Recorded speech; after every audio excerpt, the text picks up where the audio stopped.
ऋषि गुजर आपका एक बार फिर से स्वागत करता हूं और आज अपन जानने वाले हैं कि जेट एग्जाम में यदि आपके मार्क्स कम है तो भी आप अच्छी कॉलेज कैसे ले सकते हैं। काउंसलिंग में आपको कौन कौन सी बातों का ध्यान रखना है। तो सबसे पहले देखिए, जेट का आपका रिजल्ट आ चुका है और अब जो आपका नेक्स्ट प्रोसेस बचा है वो है काउंसलिंग का। काउंसलिंग का मतलब आपको कॉलेजें फिल करनी है कि कौन कौन सी कॉलेजें आपको पसंद है। अब देखिए, कई बार ऐसा होता है कि कई सारे स्टूडेंटों के अच्छे नंबर होते हैं और फिर भी उनको अच्छी कॉलेज नहीं मिल पाती, और कई बार ऐसा होता है कि कुछ स्टूडेंटों के अच्छे नंबर नहीं होते उसके बावजूद उसको अच्छी कॉलेज मिल जाती है। ये होता है आपके काउंसलिंग का कि आपने कॉलेजें कैसे फिल करी है। तो सबसे इंपॉर्टेंट बात, आपको जो कॉलेजें फिल करनी है वो अच्छे से सोच समझ के भरनी है। और पहले आपको क्या करना है, सारी गवर्नमेंट कॉलेजें भरनी है। जो कॉलेज आपको पसंद हो, जिसमें आपको एडमिशन लेना है, वही कॉलेज आपको फिल करना है, तभी आपको अच्छी कॉलेज मिल पाएगी। इसके अलावा आप जिस कैटेगरी में आते हैं उस कैटेगरी का आपको कास्ट सर्टिफिकेट लगाना है ताकि आपको रिजर्वेशन का लाभ मिले। क्योंकि जेट एग्जाम में आपको जो कॉलेजें अलॉट होती है वो आपको कैटेगरी के हिसाब से, आपको जो रिजर्वेशन मिला है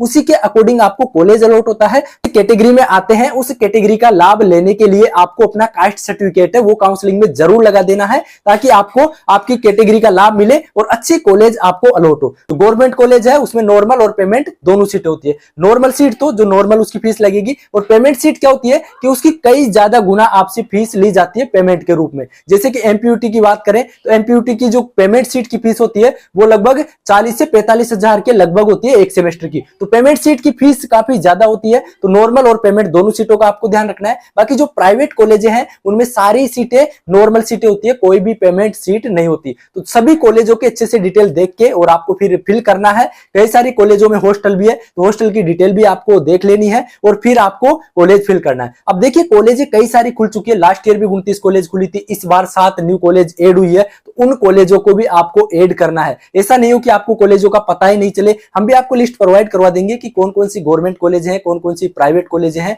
उनको आपको ध्यान में रखते हुए ही फिल करना है। इसके बाद देखिए, काउंसलिंग की फीस की बात करें तो 5,000 रुपए आपके काउंसलिंग की फीस लगती है। अब यदि आपको कॉलेज अलॉट हो जाता है तो 5,000 रुपए आपकी फीस में ऐड हो जाएंगे। यदि आपको कॉलेज अलॉट नहीं होता है तो आपको 5,000 रुपए वापस आपको रिफंड होते हैं। जिस अकाउंट से आपने पेमेंट किया था उसी अकाउंट में वो आएंगे। तो आपको ये ध्यान रखना है, जो 5,000 रुपए आप पेमेंट करेंगे अपने खुद के अकाउंट से करें या ई मित्र वाले के से भी करें, तो पहले उससे बात कर ले कि ये मेरे 5,000 रुपए वापस भी आएंगे यदि मुझे कॉलेज अलॉट नहीं हुआ। तो इन 5,000 का आपको ध्यान रखना है। इसके बाद देखिए, आपकी पहले नॉर्मल काउंसलिंग होगी तो आप बिल्कुल बिंदास रहिएगा, प्राइवेट कॉलेज पहले मत लगाइएगा। इसकी 3 लिस्ट आएगी। पहले जो आपकी काउंसलिंग होगी उसकी 3 लिस्ट आएगी, उसके बाद फिर स्पोर्ट काउंसलिंग होगी। स्पोर्ट काउंसलिंग यानी जो सीटें खाली रह गई उनको फिल करने के लिए आपको फिर से कॉलेज फिल करना है। तो फिर आप स्पोर्ट काउंसलिंग में प्राइवेट कॉलेज ले लीजिएगा यदि आपको प्राइवेट कॉलेज लेना ही हो तो। मैं तो आपको सजेस्ट करूंगा कि प्राइवेट कॉलेजों के चक्कर में मत पड़िएगा, आप गवर्नमेंट कॉलेज फिल करिएगा। इतनी सारी अपने राजस्थान में गवर्नमेंट कॉलेजें खुल चुकी है कि आपको इजीली मिल जाएगी, चाहे आपके मार्क्स कम हो। तो आपको अच्छे से कॉलेज फिल करनी है, अच्छे से काउंसलिंग करवानी है, अपनी कैटेगरी का ध्यान रखना है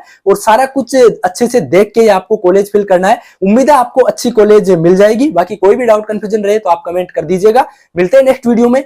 जय हिंद, जय भारत।